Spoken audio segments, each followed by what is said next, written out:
But you never know that you could. And when you feel that way, ain't it good, good dancing in the red and gold. Dancing in the red and gold. This is the 49er Faithful UK show, and we are live for the divisional round. It's Niners at Seahawks, and that is all the introduction you need. I am Gareth Ellis, and I am joined by, hopefully, slightly less croaky, is Paul Hope. What's up, fellas? Week 20, and the Niners are still here. Let's go. It's Lee Gowland. Now then, fellas, how are you doing? And back again, it's Kev Williams. Evening, gents. Thank you for having me again. I'll step into always- Nadji's shoes for 1 week. Always welcome. Always an upgrade. Did I say that? Not true. Not true. Good to see you, gents. Good to see you. Smiling faces. How are we feeling?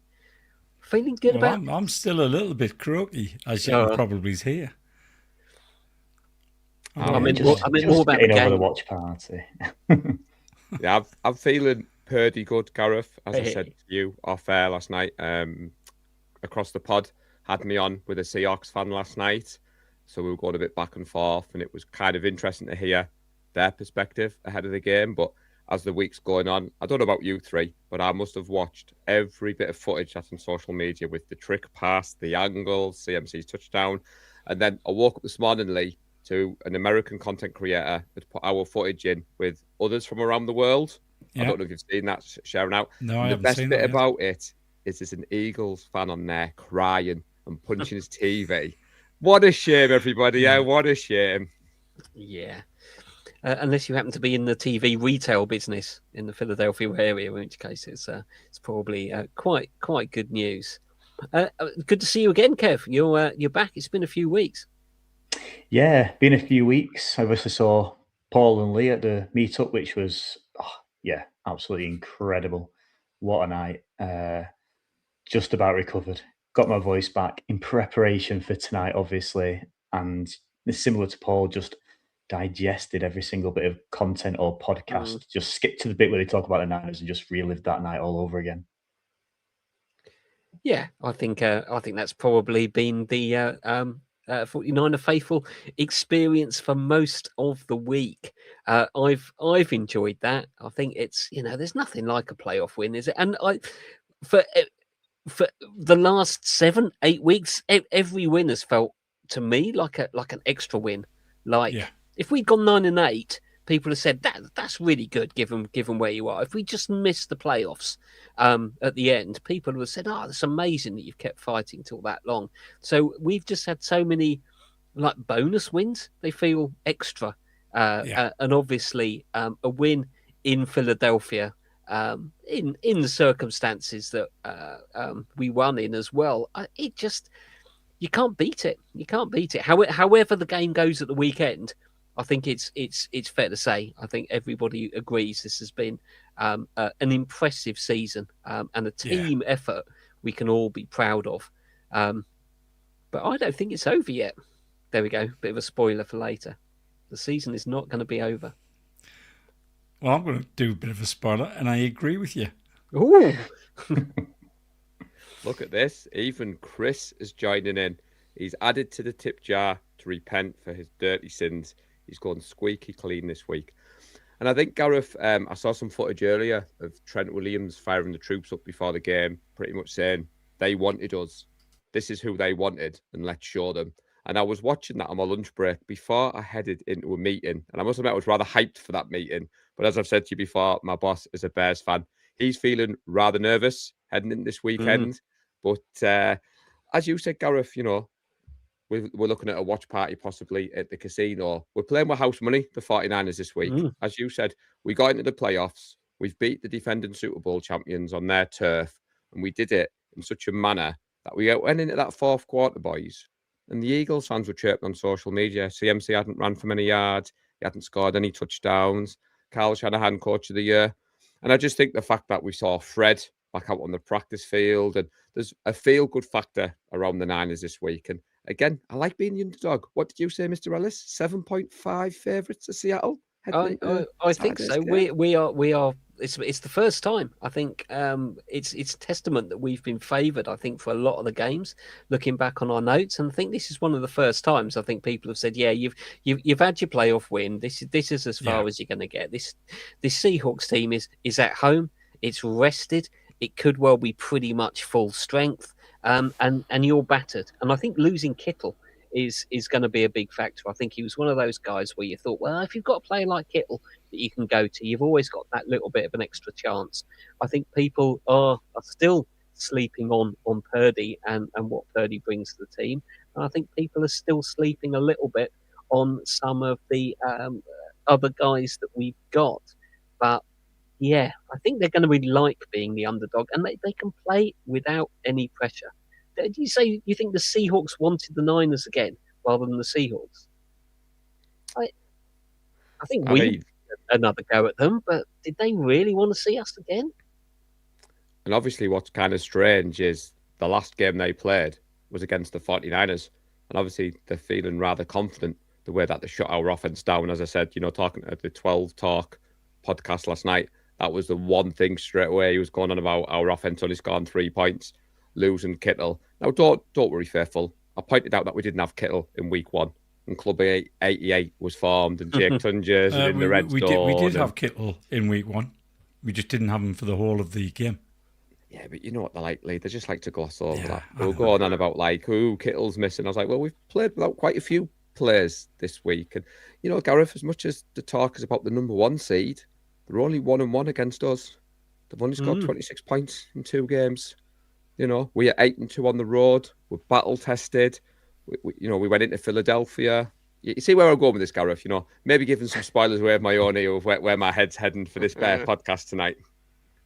What did that Seahawks fans say to them only putting up 13 points? Obviously, last game they tore us apart, but they still didn't put points on the board. So that's the biggie. To be a couple fair, of plays go the other way. Yeah, to be It fair, didn't Kev, look good. I try to keep quiet because we only scored 3 points. So the fact they scored 13, I try to gloss over that, but I know what you mean. Sorry, Yeah, Gareth. they I think they struggled.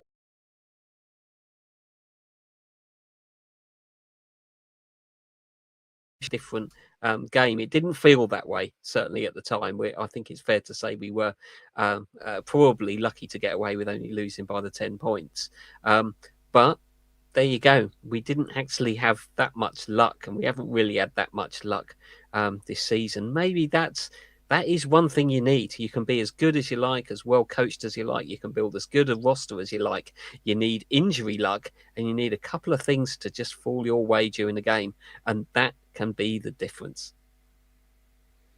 And I think, like you said earlier, Gareth, is that the improbable wins that we've racked up throughout the season, I think that as it's gone on, you called it weeks ago, Lee, you said we're going to win the whole thing. Yeah. I think this season's just got that feeling about it where doesn't it? Anything can happen. And it starts to get to this point now when you question, can we do it again? Can we do it again? And it gets to this point where we've done it again so many times. You're like, oh yeah, we can do it again. Of course we can. And start believing more. It's a strange season. Opinion. It is the strangest season. So, I mean, you're right. I can't remember which game it was. I think it was the Bears game where I turned around and said, look, we're going to win the lot here. Came into last week's game looking at the Eagles and I thought, yeah, that's our season over with. How can we possibly win? But deep down, I thought we would win, and we did. And it's, again, going into this game against Seattle, I'm thinking, how on earth can we beat this team? Because they did. They dominated us 2-3 weeks back. So how can we beat them? It just feels impossible. But I know that we're going to win. We're definitely going to win. I don't know how, but we're going to win. Imagine a season where you lose Kittle, yet you're still confident in that position. Like, even though, obviously, he's a superstar, he's one of our best players, is that those tight ends, they've already played a decent number of games. They've already figured out the system.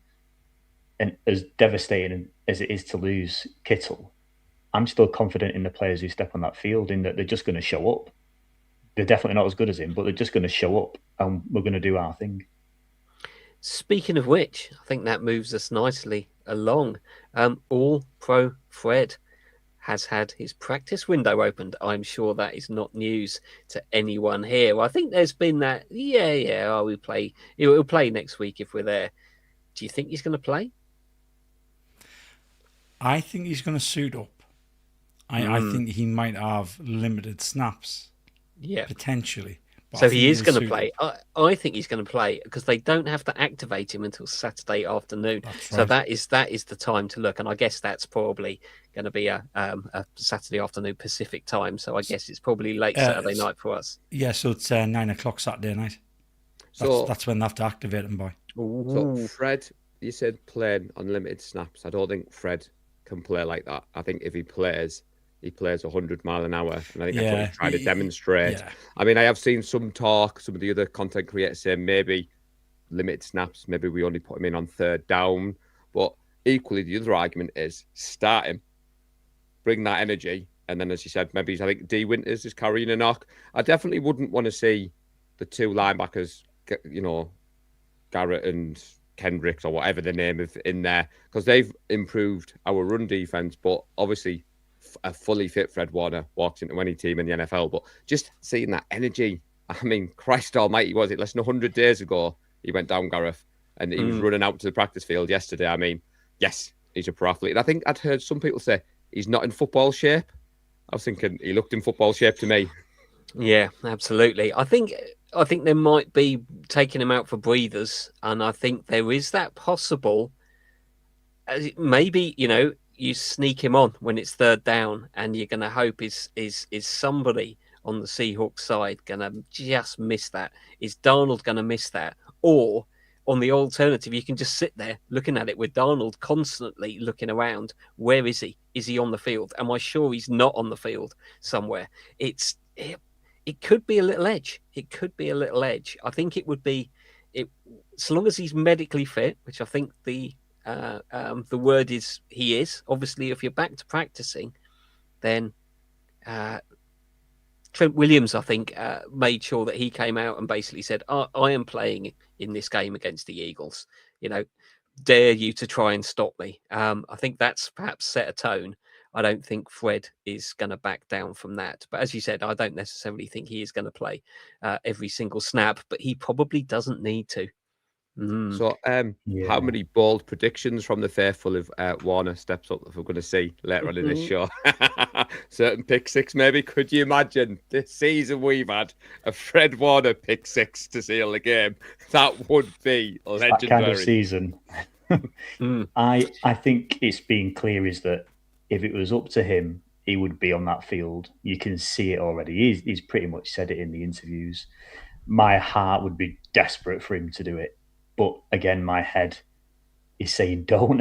If he suffered a setback, as I think we can win this game without him, I would prefer to save him. And if we look back at the Eagles game, Kendricks and Waller, they were fantastic together. So again, do we want to take their positivity into that game? They were the highest tacklers against the Eagles. So they've definitely got more than enough to do it. But like you said, just that energy, that feeling of having Warner on the field is a completely different edge that you don't get with anybody else. And I think just that ability that they are then going to have to account for him. And what do they do when they start sneaking Warner on the field at various times, maybe for 10 snaps across the game at the right sort of times? Or maybe if they're going to keep him on the side until the games needs to be decided in the third or fourth quarter. If we're looking at the end of our season at that point, try and keep the guy off the field. I wouldn't like to be that one saying, sorry, Fred. And I think what was interesting, Lee said he doesn't know how we're going to win this game on Sunday, which leads us nicely on, Gareth, to looking at this game and looking at both teams' offense, defense, and seeing how we are going to win this game. Before that, on injuries, Purcell is back. I think that could be a big difference from obviously the last game. I think he's practiced. Yeah, I think some people had said in the chat that he was practicing. Was he full practice? So I think he was limited previous day, wasn't he? Yeah. So but the thing is, similar to last week. Yeah, Jacob Cowan's full practice all week. So if we have the pair of them, there's two players that can take the top off the defence. We can stretch the defence, which we couldn't do 2 weeks ago against them. So that's going to be a huge difference. It is, and obviously with Kittle gone, it's not going to say that that's not going to be missed, because of course he is. I did think at the time, and I did think maybe it came up with the Eagles. Suddenly we have to try something different. Shanahan has to do things differently, and I think it's one of those things people won't necessarily know what we're going to do or who we're going to deploy in what position. Because I think obviously Juszczyk came in with a couple of catches because he kind of, I think, took what would have been Kittle's routes. Who's going to do that? Tonjes? Are we going to see somebody else? It's going to be another wrinkle for McDonald to try and have to work out. I probably need to have a couple of plans for this, because I don't really know what Kyle's going to do. And I'm hoping that Kyle does have a plan for that. So. Does anybody know what he's going to do? I don't think. I don't think even he. Maybe he doesn't. Maybe until he knows if Purcell is playing. Maybe that's going to be.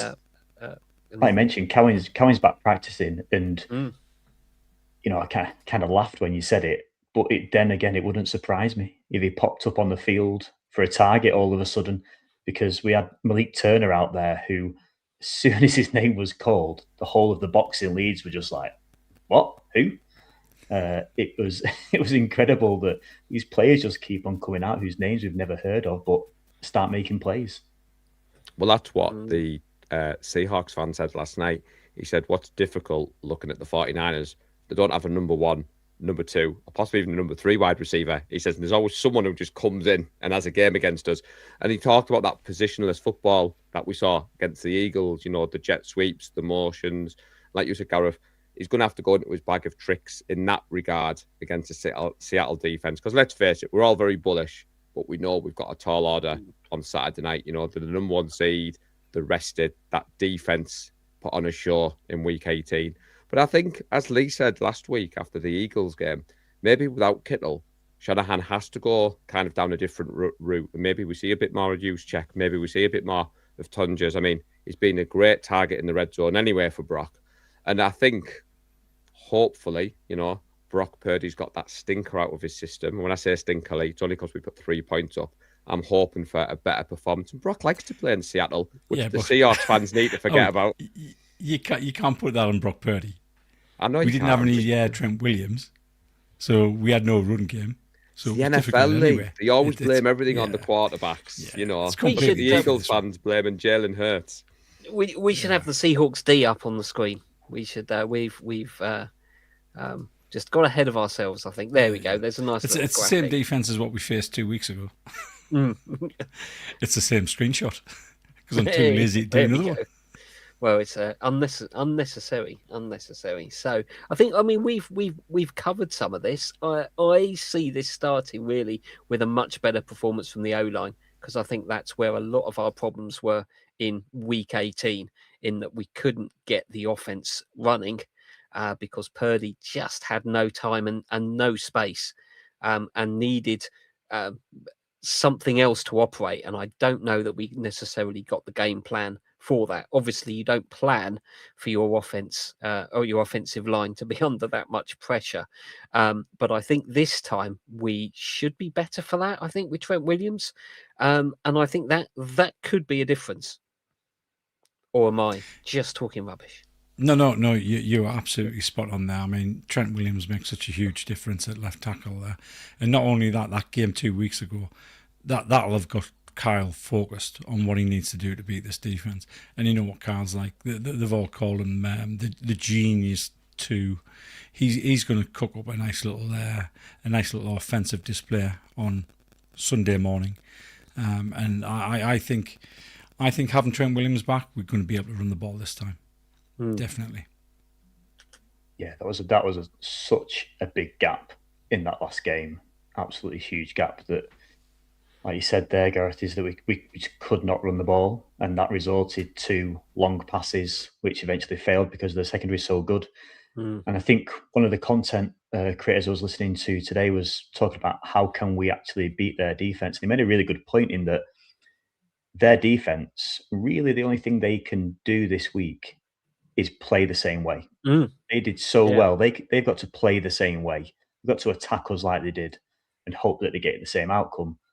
However, we can make adjustments, and they can't make adjustments until we start ours. So we have probably got a bit of an upper hand on there in that we've had time to think about it. We've got time to make those adjustments. We've got time to think of different plays against the defense that we saw a couple of weeks back. And then their defense has got to react to that. So hopefully that's the way it goes. But obviously that last game just showed how good they are all over the field. I don't think there was one weak position they had in that entire game. No, and they played the game plan well. They executed the game plan well, and I think you've covered something that I firmly believe in. When you have the rematches, and when you've lost, it's not necessarily that it gives you an edge, but you know you have to do something differently. Whereas when you're the team that's won, you kind of have to second guess. Do we stick with what we know wins, or do we kind of try and anticipate what that's going to be? I think it's almost more difficult to prepare because I think they know we're going to have to try something different, and they don't know what our offense is going to look like, but it is going to be different from last time. I mean, the chess match of this game, isn't it, chaps? Brock Purdy going up against this defense. The reason they brought McDonald in was because obviously he had such a great success at the Ravens, and when Brock played the Ravens, we all remember that game. And the reason I mentioned the Week 18 lastly with Purdy, I was setting it up to the Seahawks fans watching. Week 1, go back and watch that game take. It was surgical. Ricky Purcell, 4 catches, 108 yards. If Purcell isn't good to go, we saw DeMarcus Robinson in that position against the Eagles. And I think as well, as good as this Seahawks defense has been, Gareth, they're not that great against the run, as you've all three have mentioned about establishing. I think they're about 22nd, 24th, depending on which metrics that you use. And I think the fact that we're going to see Shanahan kind of attack the middle of the field, we know where their strengths are. We know their front get good pressure. And I think I want to see Brock get the ball out of his hands quickly, chaps. I don't want to see him hanging on. And I don't want to see any hero ball. I just kind of want to see us be... I want to start quick and quiet the crowd like what we did last week against the Eagles. That is important. I think that is important, taking the wind out of the home crowd early. It's going to be essential. We need to make sure they don't get that momentum up. And I think we need to make sure that we put their offense in a position where they feel that they're going to have to take a risk, maybe. They're going to have to throw the ball. Because I think that is still their weakness, is that we should be able to cause some problem for Darnold. I think last time he looked very comfortable because he really wasn't asked to do anything. And I think the way that the game went, they always had their noses in front, and so could just stick with that and think, okay, we don't need to score. Our defense will get a stop. And that game plan worked for them. If we can flip that, so suddenly they're feeling like we've got to get some points before the half, or we've got to get something off this drive. I think that is what could push Darnold into one of his signature turnovers. And I think that's possibly, it could be one turnover, one extra possession that might be the difference in the game. We also need to be better on third down this week than we were against Seattle in Week 18.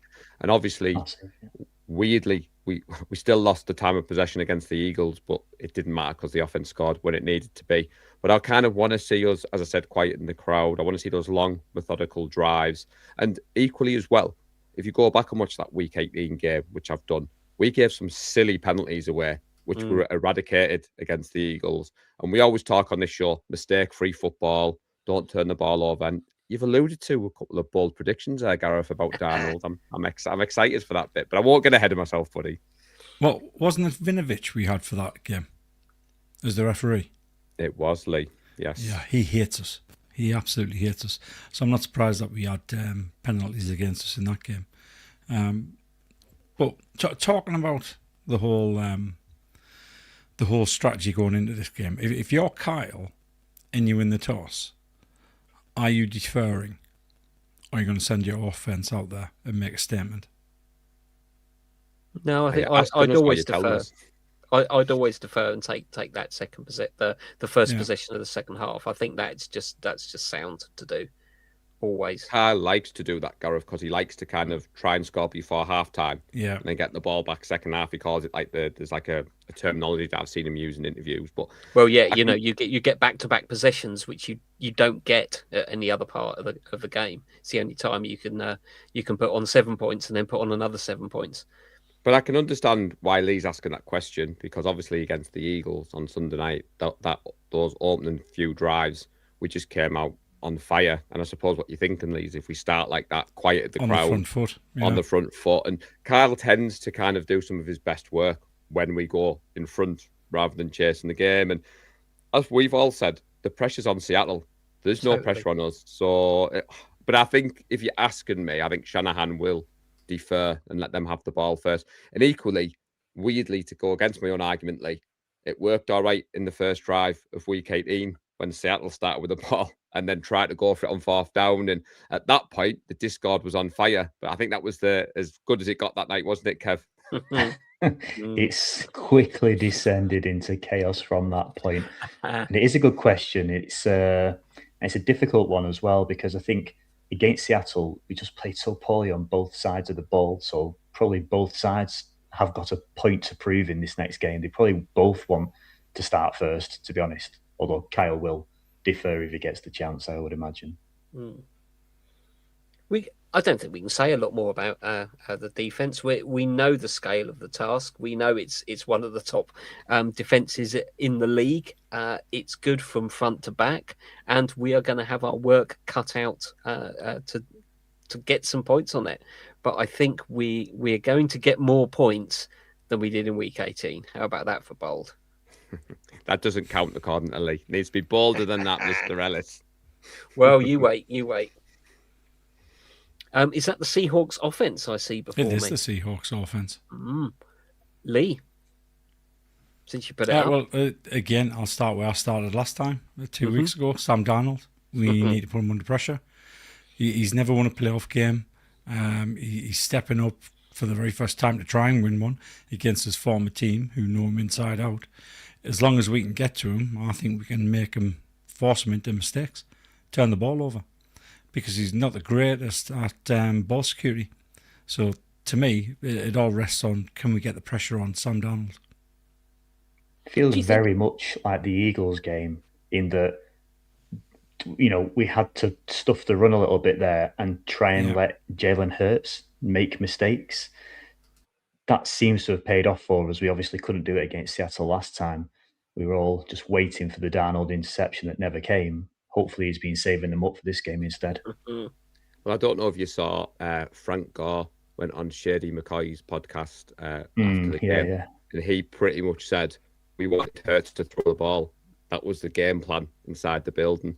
And I know when we were in the box on Sunday and Saquon got that first 29-yard run, and it just goes to show we talk about the coaching and the adjustments. After that, we shut the door. And I think someone in the comments had put earlier, Gareth, that, we are a different defense heading into this one. We've got 3 new starters, that bend but not break mentality. I mean, JSN is the obvious name that the Seahawks fans are throwing at me on social media.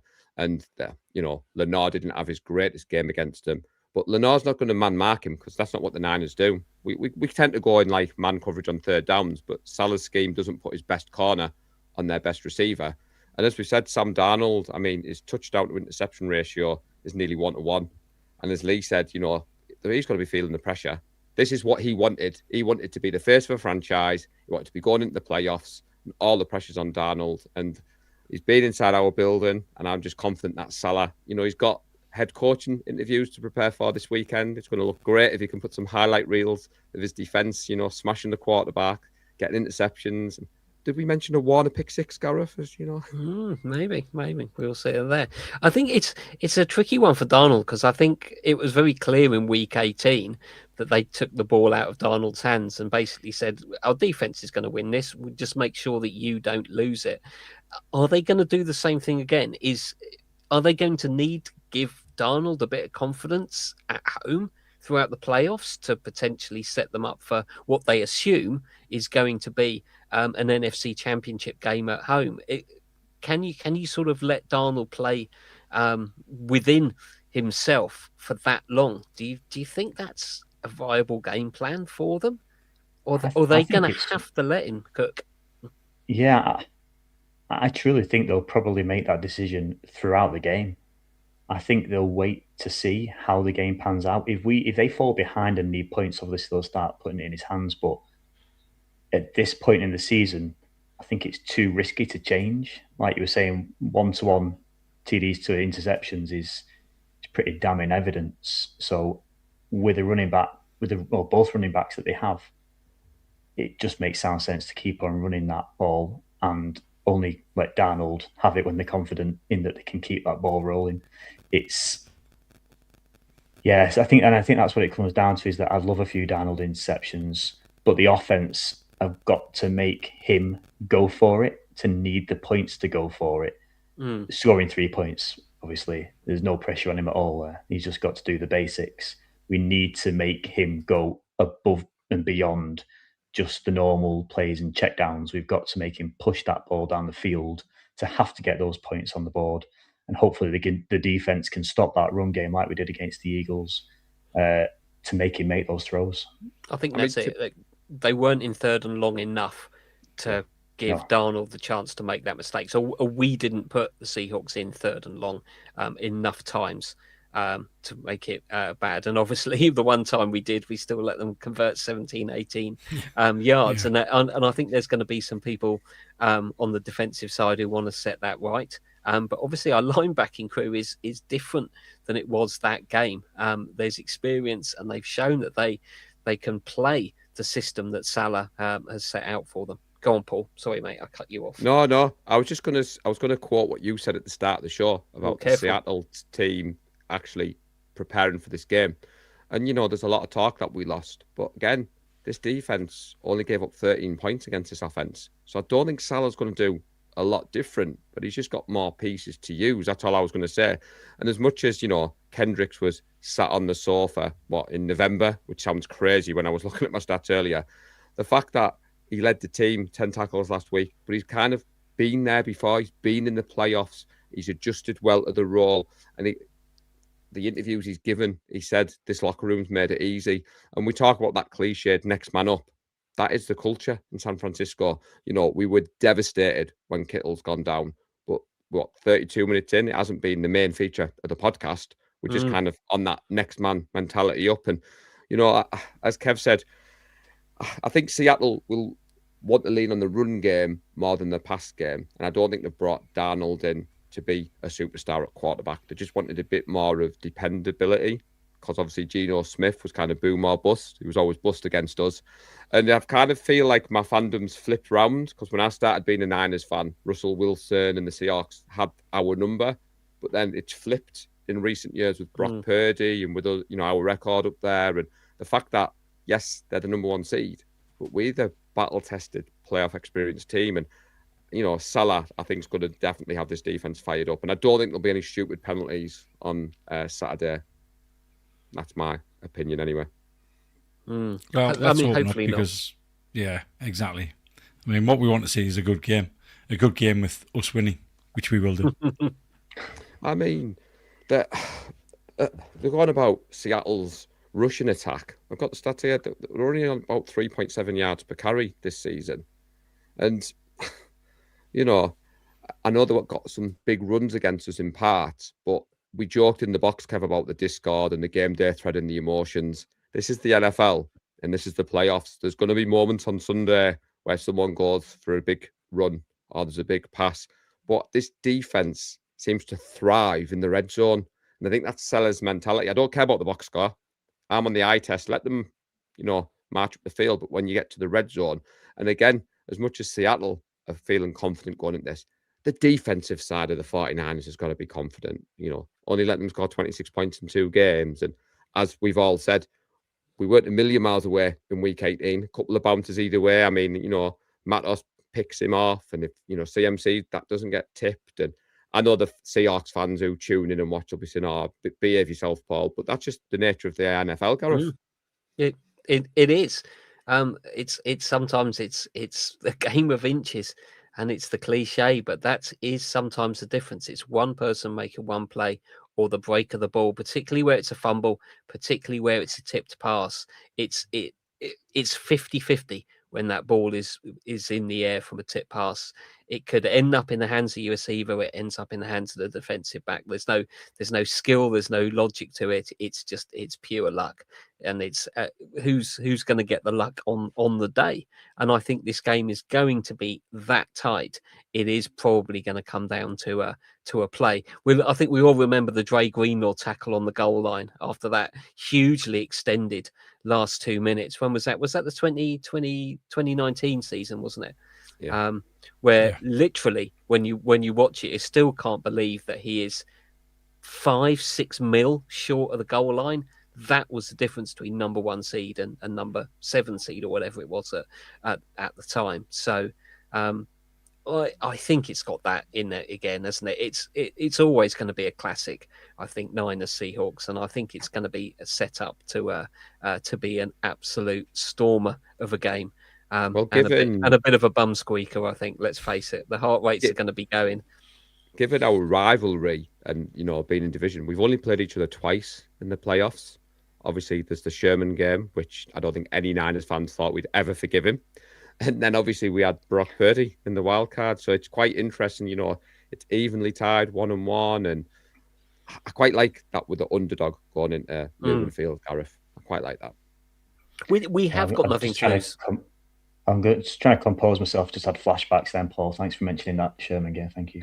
The fact that I think, like you said, Paul, is that, and everybody probably felt this, the emotions were high in Discord and in the last game against the Seahawks.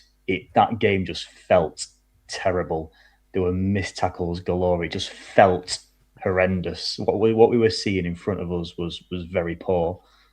But when you kind of take that emotion out of it and you look back at that game, 13 points still needs to be highlighted. It was only 13 points, which seems crazy because it felt like we lost by about 40 points, not 13. Yeah. It really did feel, it was like a proper stab to the heart, wasn't it? It was so poor. So you can understand people getting emotional, but like we've always tried to push in the group is that we've had games like that before, and we've had games where we've bounced back, and we've had games like the Lions game where it felt like that at half time, then we came back and absolutely demolished them. So it's the NFL. There's twists and turns all over the place, and we've definitely had our fair share of twists and turns, and I don't think last week will be the last. You look like you were going to say something there, Lee. No? No, I was just checking out that comment that Paul's just put on the screen there. Yes, and the rest. We watch football at 2 o'clock in the morning. And 3 and 4. Yeah, and 3 and 4, depending on if it goes to overtime. I mean, the typical your typical 1:15 game in the morning, we don't get finished till 4:30, 4:45, and then you're wide awake, so you sat up for an hour trying to come down from the game, so you don't get to bed until about 5:30 in the morning. I was going to say, watching the game isn't the issue. It's the getting to sleep after it when your heart rate is through the ceiling. Sky high. Yeah, the end of our games are always roller coasters. Doesn't matter what week it is. There's always a roller coaster in the last 2 minutes that seems to last an hour. I mean, to be fair, since Sunday's epic win and the Niners sharing our stuff on socials, we've had an influx of social media requests from our friends across the pond, and it is always with smirk because you get asked that question and you think, I mean, trying to arrange a gathering this weekend, 1 a.m. till 5 a.m. on a Saturday night in the UK is proven, as we said to Rocky Lee when she was like, do you fancy hosting a watch party in London this weekend? A slight problem, Rocky, with the times, but like you said, kept the heart rate. You wouldn't change it though, and that's why I think, like Nadji says with the Discord, we try to keep the game day thread positive, but we want everybody to join on that emotional roller coaster. And yeah, we wouldn't change it for the world. No, we wouldn't. Definitely not. The only other bit I was going to say, well, this is very easy. This is the armchair fan talking, isn't it? When the players are out there and absolutely battered and bruised after the season, you got the feeling week 18 felt exhausted.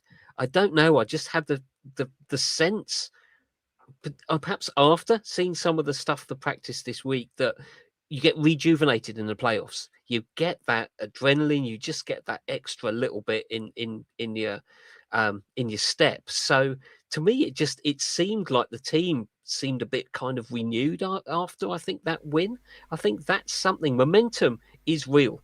I think the players agree with this. Momentum is real in the game, and I think momentum is real in the season when you can just say, no one expected us to win. No one's expected us to win for weeks, and no one expected us to win in Philadelphia. And we've done it, and we've done it well, a good victory. So I think that can really carry a team. I mean, Shanahan himself has come out and said that heading into week 18, Gareth, you know, the kind of rest differential, the fact that we were playing on short weeks. He said week 18 was tough. I don't think the team practiced that week, did a few walkthroughs. And as I said, I wouldn't say players were going into that game in the back of the mind not wanting to get injured, because you can't play like that in the NFL.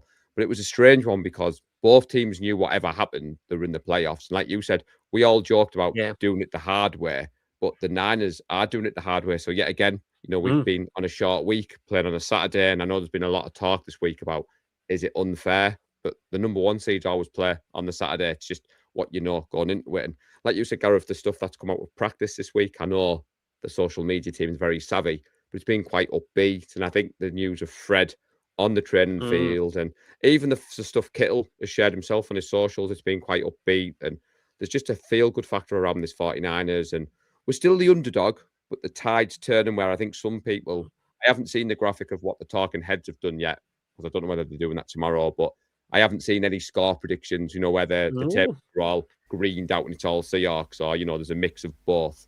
It's a bit of a mix on the I always watch the preview on the NFL app, and I think it's slightly in the favour of the Seahawks, but I think we're three of the 8 predictions I think have gone Niners' way.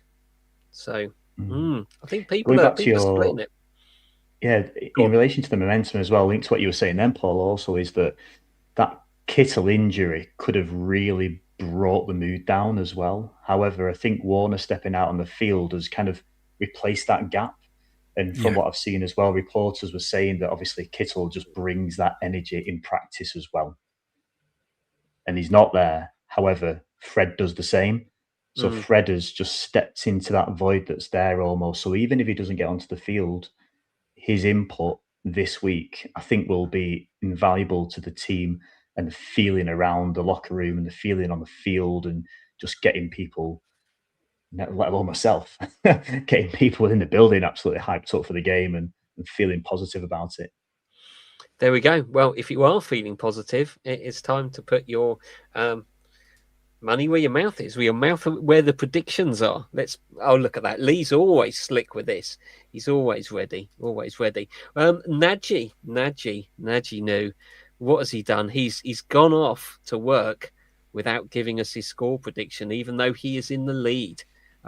Couldn't let the show go without calling that out. That's very dirty, Najee. I'm not sure quite what we're going to do with your points prediction. So, because it is quite at the top. A 1-0 49ers win. There you go. We take it. And you've spun the wheel this week? Yes, I have. It is going to be number of completed kicks. So converted kicks, should I say. So both field goals and extra points. But so only those that, not punts. No. Converted points kicked. So, there we go. Yeah, combination of the two. Obviously, with Eddie, his extra points can go a little wayward sometimes. The one against the Eagles was slightly left. Yeah, windy, and let's not forget the Seahawks kicker. Didn't cover himself in glory in the last game, did he? So I think that's particularly a good time for your kicker to have a little bit of a wobble. So there we go. So unfortunately, Najee is ducked out. So I'm probably going to have to go first, which obviously ruins my tactical plan. Najee could, if he was so inclined, just do the same pick as me, and ensure that he would maintain that gap. But I'm sure he wouldn't even dream of doing such a thing. Now I've put that on tape and put him under the pressure. I went dirty last week. I felt dirty, but I was tactically dirty to hedge my bets. Now I can't do that. I am going to go for a Niners win, 24-23. So that's very similar to Pink Spade one, 24-13. And just before we move on to the rest, for new people tuning in possibly for the first time, this is what we've done all season. It says on the screen, score predictions. So we get points for quite correct scores, teams winning. And if you go against the Niners, you get known as a dirty pointer. So just so you know, that's what we're talking about. And as Fraser's put there, Gareth, a sobering reminder that his 9-year-old is in the top 10 and his dad is not. Well, I mean, certainly one thing about the NFL in general, but particularly this season, you realise that for guys like ourselves or Nadji or anyone else enjoying the Predictions League isn't actually any more or less successful than people who get paid millions of dollars to sit and be talking heads on this. So get stuck in. I've enjoyed this year. Thanks, Kev. It's been good. There we go. That's me done. 24-23. A bum squeaker. We take the lead and win the game on defense. How about that? I've got some boldies as well. What's your bonus? What's your prediction for your bonus? On that is 4 completed kicks. I think there's 3 extra points and a field goal there.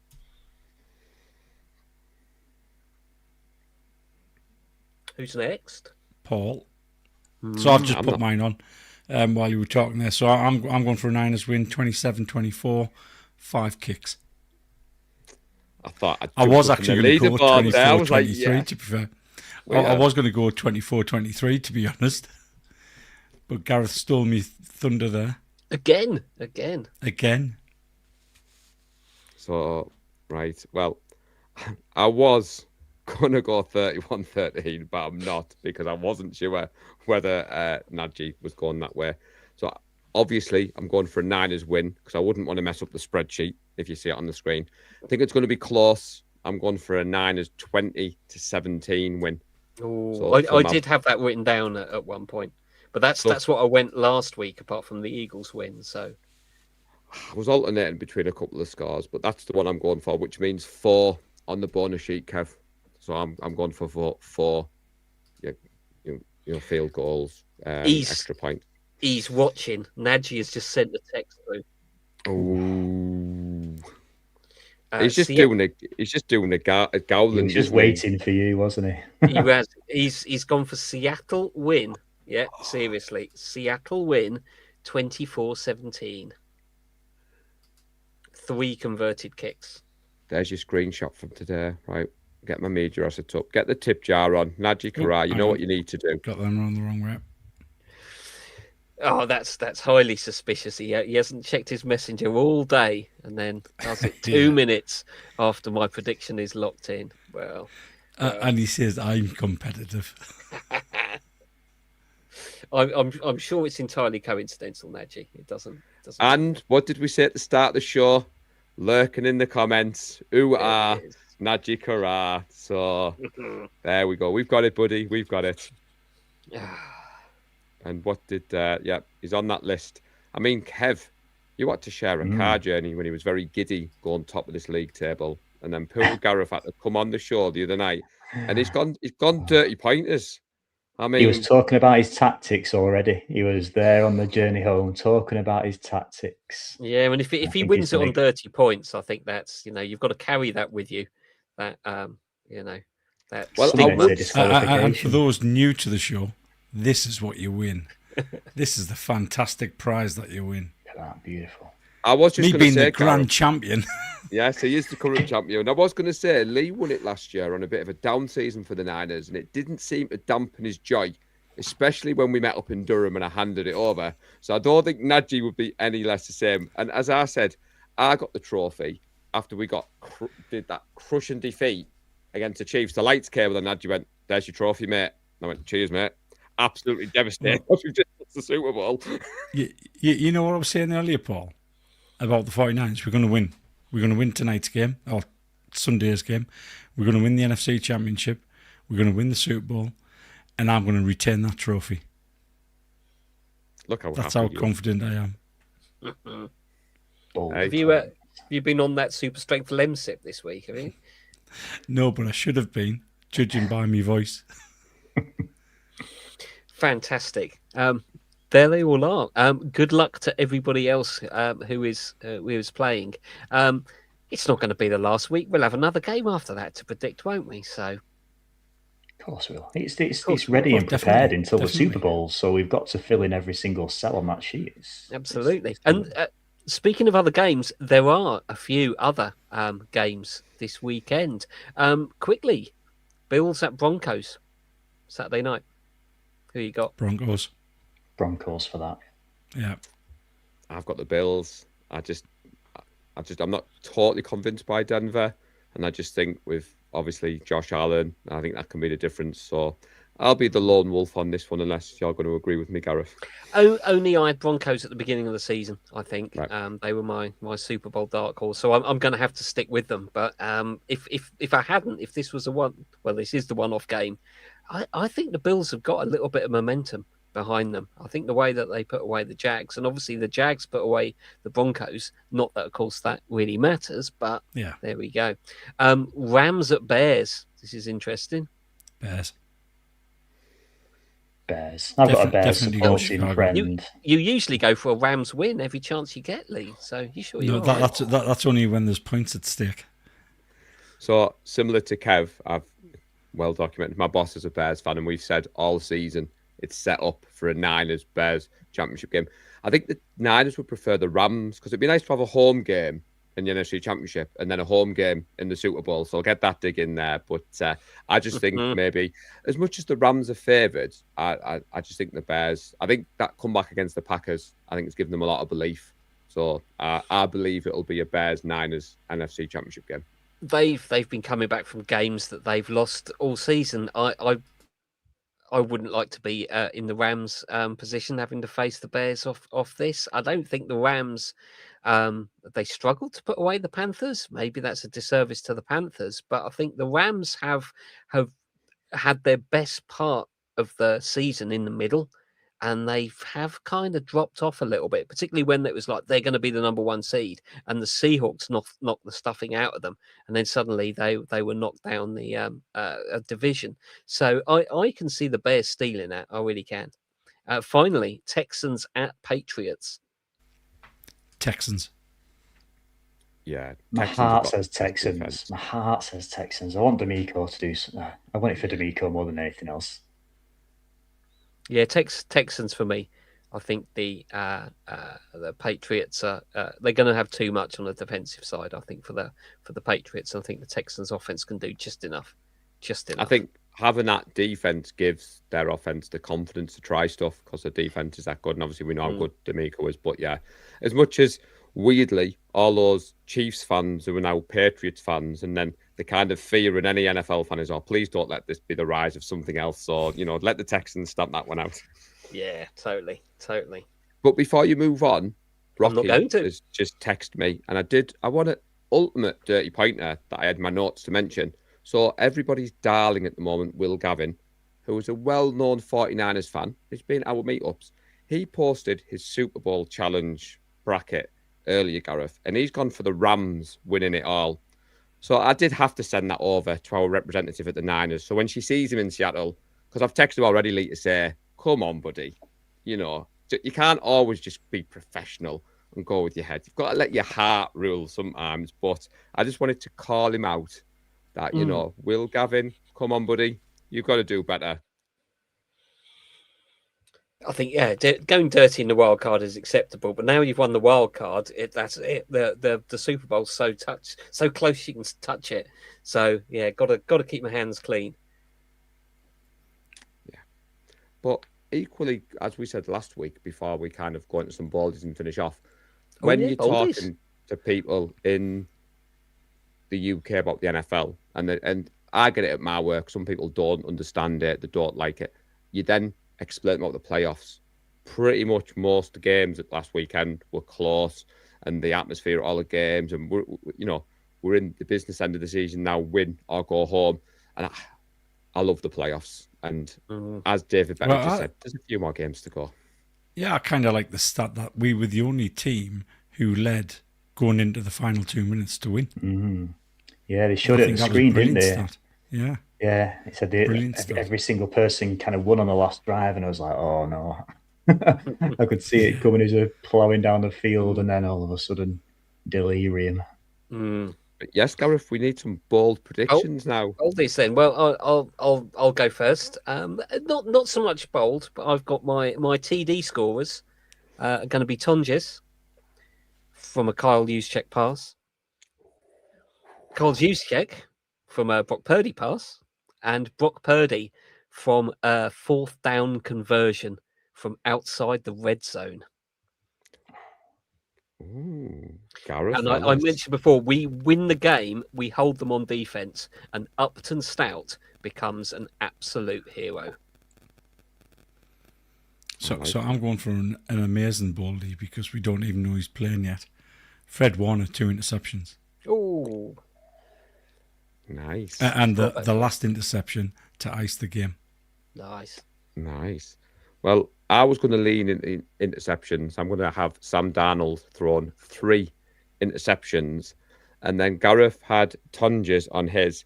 Tonjes will have more touchdowns in this game than the Seattle offense combined. That's where I'm going with this. And Sam Darnold is not going to throw a touchdown on this defense. He hasn't done it all season, Gareth. So that's going to continue. And I think DeMarcus Robinson is going to have another game for the ages. I think he gets 150 I really hope he doesn't. receiving yards. Why? I really hope he doesn't. I need him to fly under the radar until the Super Bowl because he's going to be my long shot for MVP, just like JJ was a couple of years ago, and he's going to win us a couple of grand. Kev, what have you got? You want? Paul's already stolen spot? one of mine earlier in the show. Oh, yeah, Fred Warner pick six. Fred Warner pick 6. It's got to be. And I think offensively, Pearsall touchdown. He didn't get to. I'm wearing his shirt. This shirt is a bit stained from the last game, but Pearsall never wore it. He never got to wear it.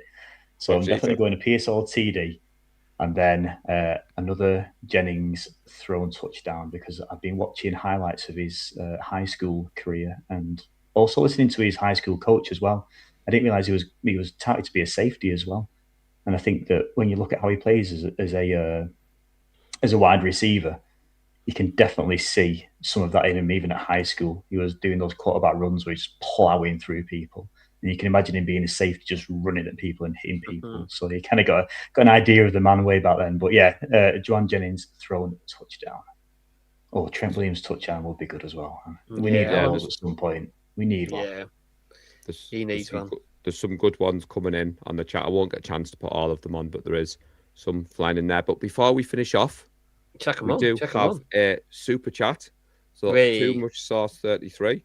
We appreciate that, buddy. He's asked, can Tonjes be a serviceable starter next season? Oh, without a shadow of a doubt. Yeah, I've been very impressed with him this season. In fact, I wish we'd used him a bit more this season. Even when Kittle's on the field, because when Kittle's on the field, if the ball's going to go to a tight end, you expect to go to Kittle. We have the perfect reason to use Tonjes, and to me, he's been solid. Yeah. So I think he's definitely a serviceable starter next season. So he scored 5 touchdowns this season, and we've talked before about the Seattle defense struggling against tight ends. And I said, Baldy, I think we might see Juszczyk used a bit more hybrid, like maybe in that tight end role in the blocking game. But there's some beauty ones on there. So, Gareth, there's a message for you, buddy, from your good friend Gav. So, I'm not quite sure what that's in. Any one of my predictions, I think. So, is there any final thoughts, chaps? Because we're heading to the hour. We don't always have to finish off on the hour. I'll tell you what I've liked this week on social media. It's been very positive in 49ers land. The 49ers fans have been loud, they've been proud, they've been repping the gear, they've been walking with an extra step. And some of the Seattle fans have come after us on social media. So I'd shared the picture of CMC with the because they're scared. And I'd said, hang it in the Louvre. So then a Seattle fan came back with the pick in week 18. So then I came back with the Drake Greenlaw stop on the line. So then he hit me with a typical 49er living in the past. And I was like, surely this is just a fun game that we're having there. You're going to throw Seahawks moments at me and I'm going to throw Niners moments at you. But... Well, they're up against it. They're expected to win. They should win. They're favoured by 7. They're at home. We're absolutely battered and have just come off a road trip to the other side of the country against a tough physical team. They should be expecting to win. They should be confident, because anything less is quite embarrassing, really. So we haven't talked about this, which is a good point. So Seattle looking at punishing season ticket holders if they sell their ticket to 49ers fans. And interestingly, watched our good friend John Chapman earlier, and they're having another Seattle invasion, which looks awesome. So if you are heading out to Seattle, hit up John Chapman, and they're doing the walk to the stadium. So I'm guessing John's confident that they've got tickets, because I know it's something you've done, Lee, and the footage of you doing that was very remarkable, especially if you're listening to the video and some of the chanting that was being done that day. You can vouch for the Rush road trip, can't you, Lee? I can definitely vouch for the Rush road trip, yeah. And bear in mind, when we did that walk, we'd finished a bottle of Fireball each. Still feeling it now. Yeah, still feeling it. Yeah. I mean, the Niners, we do travel well. And I mean, it's a testament to our group that the game's on at 1 a.m.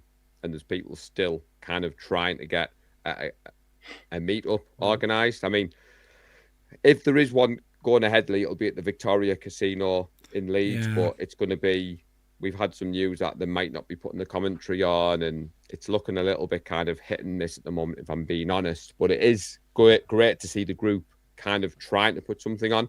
But as we said to everyone, don't worry. We'll be back next week in the box in Leeds for the NFC Championship game. That's how confident I'm feeling. It's amazing what a difference a week makes, isn't it? Because after that Seattle game, I think we were so dejected. And then this week, again, we're winning it. Don't worry about it. We're winning everything. And I think that, like the roller you said, coaster, isn't it? It is, yeah. People still trying to arrange a meetup for a game that starts at 1 a.m. and deciding, I'm still going to go to a casino, even though it's just going to be shown on a screen with no audio. I'm still going to be there. And I think even when we had the meetup last week, there was a decent turnout to that.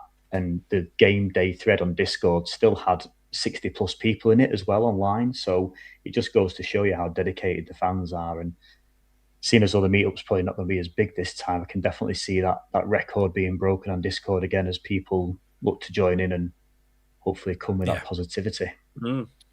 Yeah. And as Tracy always says to me, Lee, when I'm preparing for the shows and I'm trying to get my predictions right, she's like, it's just guesswork, Paul. There's no thought behind it. And I was like, don't you say that, Tracy, especially to the grand champion who's got his trophy. There's a lot of thought goes into that. But as Kev said, the positivity around the group, this season has been a roller coaster. I said at the start, Gareth, week 20, the NFL season just goes so fast. The season isn't ending. We do thank everybody who's joined us tonight. All that good stuff. Please follow the 49er Faithful UK on all social media platforms. Do drop us a like and subscribe on YouTube, and do tell everybody about us. We do appreciate it. But Gareth, it's been a pleasure as always. Kev, thank you for joining us. And Lee, all that is left for me to say is trust the process and go Niners. Go Niners. Go Niners. Bang, bang, Niner gang. We love the San Francisco 49ers deep in the heart. Like Joe Montana in the corner, deep Clark. Garrison Hurst, stiff farm going 99. Don't get it twisted, one and all with prime time. John Taylor, Jerry Rice down the